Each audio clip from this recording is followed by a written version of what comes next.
Hello and welcome to Camp Xbox.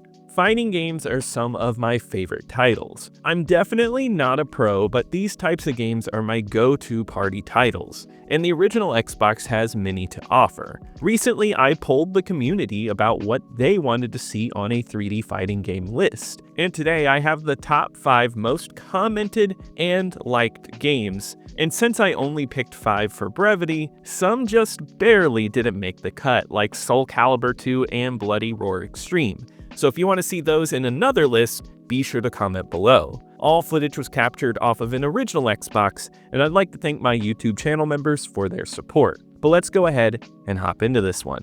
The entry that just made the cut is Cocteau Chojin Back Alley Brutal.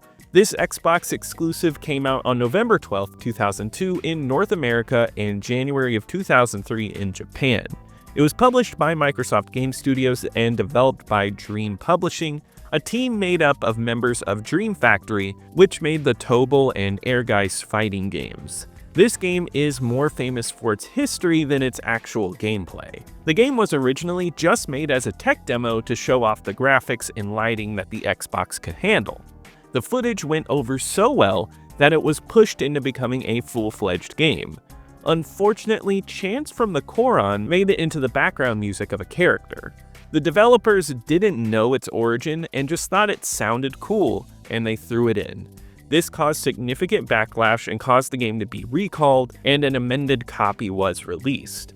Aside from that, this game does not have a good reputation, with some poor reviews upon release. I had minimal experience with this game, and after sitting down and playing it, I don't think it's as bad as its reputation, but it still has some issues. I've played some slow and janky fighters in my time, and this one has a smooth fighting system that I found felt great to play. It's not the best of the bunch today, but I think there's another game here that's worse. The fighting system is smooth and straightforward. Characters move extremely fast, and the speed and amount of definition in those movements are excellent. You can move through strings of combos blazingly fast, and it feels great too. I always like a fast fighter, and if you do too, you get that here. It feels good to play, and I like the dynamic of the super move. For every move you use that isn't blocking, the yellow meter on your health bar goes down, and once you get it down, you get a super move. It incentivizes something visceral over something slow. However, the combo system and moves are pretty much non-existent. The fighting is basic, and there isn't a lot to it.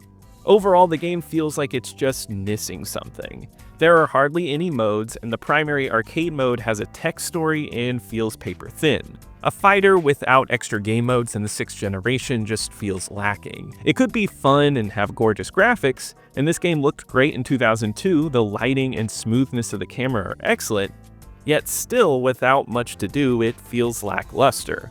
It does have a cool 4-player fighting mode that spices up the game, and this would be perfect for a party, but that's about it. I think there's something good here with a fast fighting system and great looks, and I like the silly character designs. The lack of many moves and things to do kills its staying power. I don't think this is as bad as people say, but I don't think it's a gem by any means either.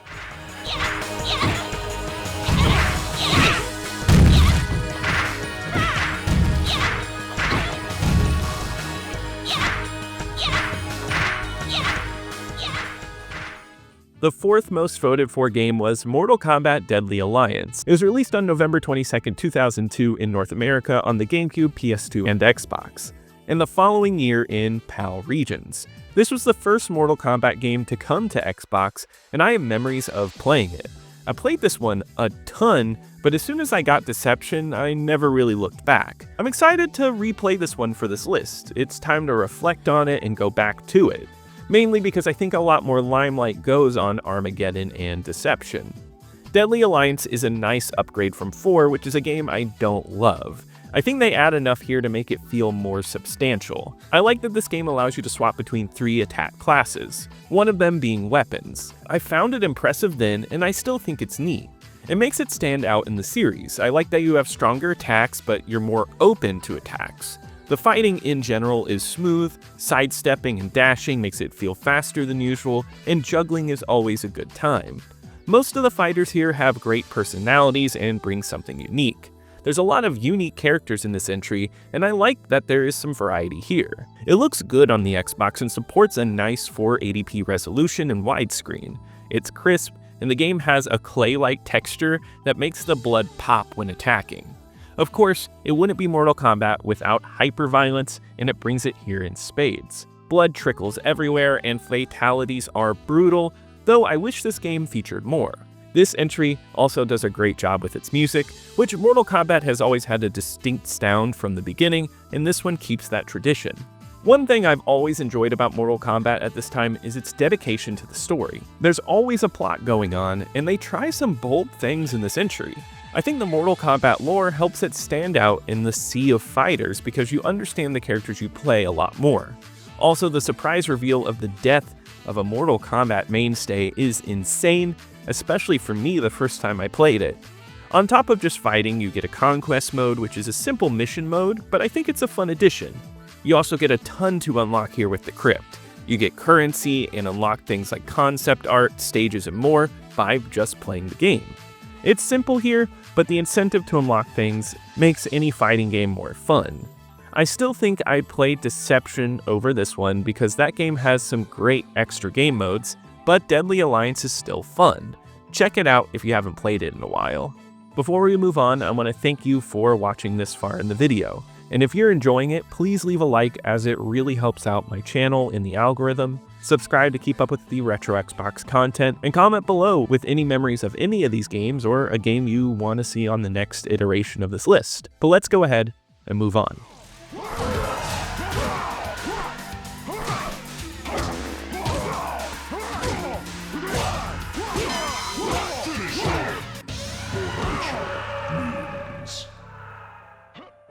Next up is Dead or Alive Ultimate, and I'm surprised that this one got more votes than the third entry, but I'm happy that this one got picked since I've never had a chance to discuss it on the channel. Dead or Alive Ultimate came out in North America on October 26, 2004, with Japanese and European releases in the following months, exclusively on the Xbox. This is a 2-pack featuring Dead or Alive 1 and Dead or Alive 2 with Xbox Live enabled. Just because this is a combo of 2 great fighting games makes this an excellent pickup for the console. First, let's talk about Dead or Alive 1, which is the least robust of the two. This is simply an enhanced version of the original versus Dead or Alive 2, which is a remake. This is the port of the Sega Saturn version of the game, so some of the extras in the later editions of the game aren't here. That being said, it's a fun old school 3D fighter, and it's great that they included this when they really only needed to remake 2. You get a primary arcade mode, multiplayer, and survival modes, all with the classic characters you'll instantly recognize if you've played a little bit of the series. By 2004, this game was 8 years old, and it's surprising how much fighters had changed up to this point, but it still manages to feel smooth. There is a reactiveness with the controls and the smoothness of hits that still make it easy to pick up and play. I love that the graphics are maintained here. I love the look of the Sega Saturn, and when games are made properly on it, it can lead to some gorgeous results. Here it's in HD, and it looks the smoothest that it can. The stages and characters all look excellent in all of their blocky glory. It's nice that this one had Live put into it, and it's supported by Insignia, so it's still playable with friends online to this day. It feels like a bonus to the whole package, but it's still a surprisingly solid old school fighting game. That alone would be fun, but the star of this package is Dead or Alive 2. This game gets a major revamp from an already excellent Dreamcast game. First of all, the graphics here are cleaned up and beautiful. Just as how Dead or Alive 3 is a stunning example of the power of the Xbox, 2 is another. The stages are beautiful with some fun backgrounds and places to look at.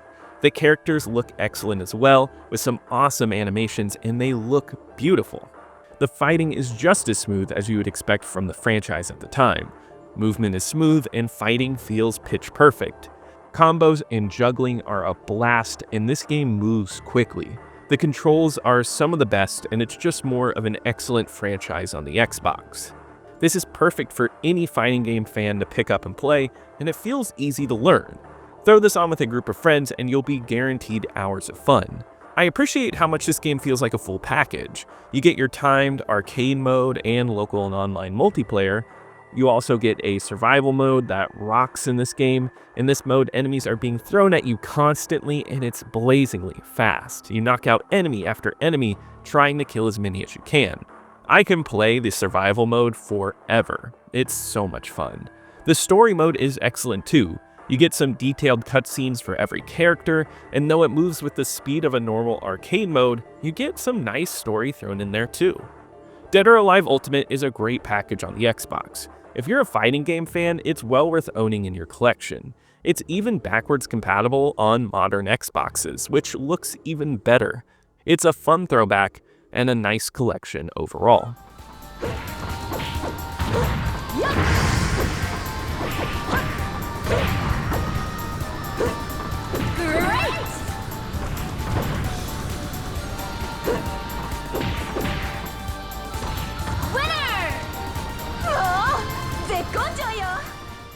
The second most voted for was Tao Feng. This came out in North America on March 18, 2003, and later that year in PAL regions. This is an Xbox exclusive from Studio Gigante, founded by John Tobias, one of the co-creators of Mortal Kombat. I have a full review of this one on the channel, and I will tell you I was not a fan of this game. I think there are positives, but I don't love the gameplay. This game has defenders though, so if it looks up your alley, try it. I just think it has some issues.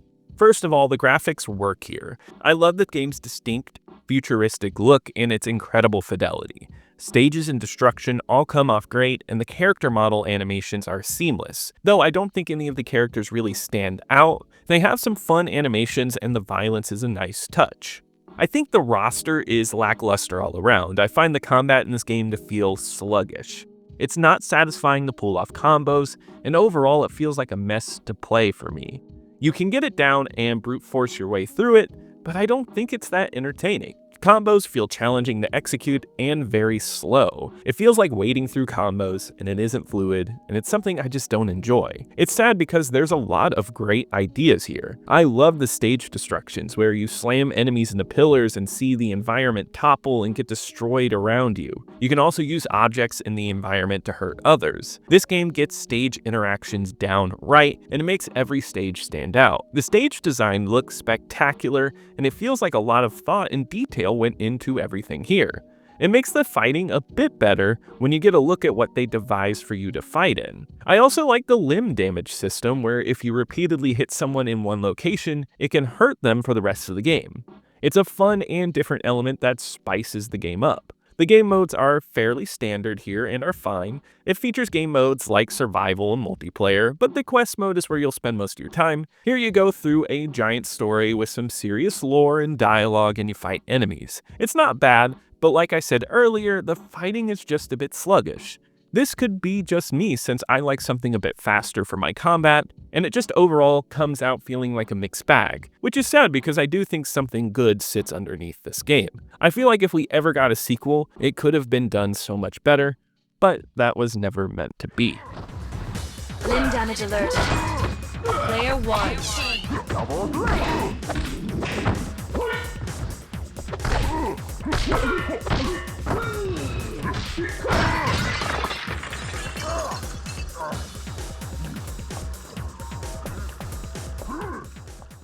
Def Jam Fight for New York is a 3D fighting game brawler and was the most voted for game by a landslide. This was released on September 21st, 2004 in North America and released over the following year in other regions.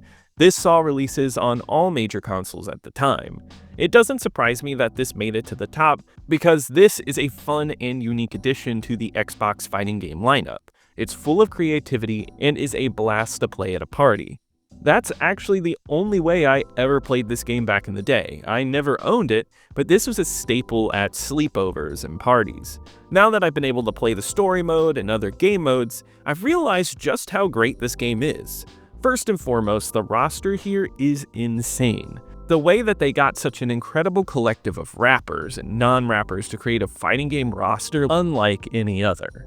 If you love rap, one of your favorites is probably here. You get Snoop Dogg, Method Man, Scarface, Ghostface Killah, and so many more. And not only that, you get non-rappers like Henry Rollins and Carmen Electra.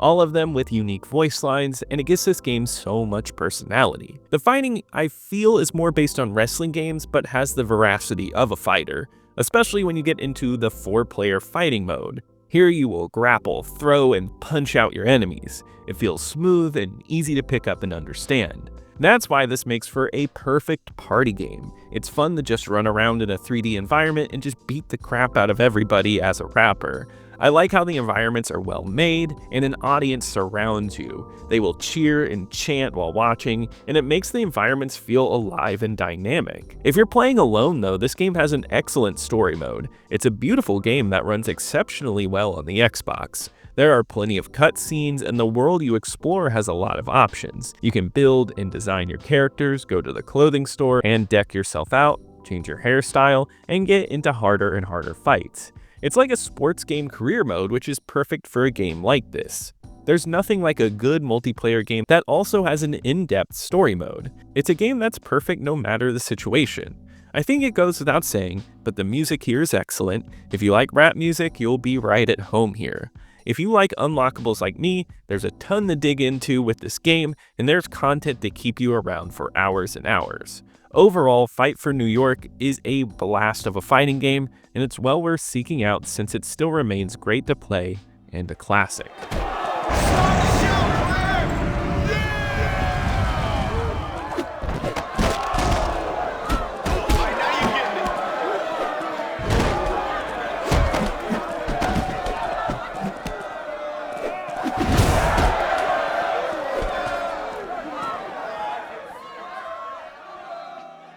But that wraps it up for today. If you enjoyed this video, be sure to like as it really helps me out in the algorithm, subscribe to keep up with the retro Xbox content, and I'd like to give a huge shout out to my YouTube channel members. Thank you so much for your support, and I'll see you here next time at Camp Xbox.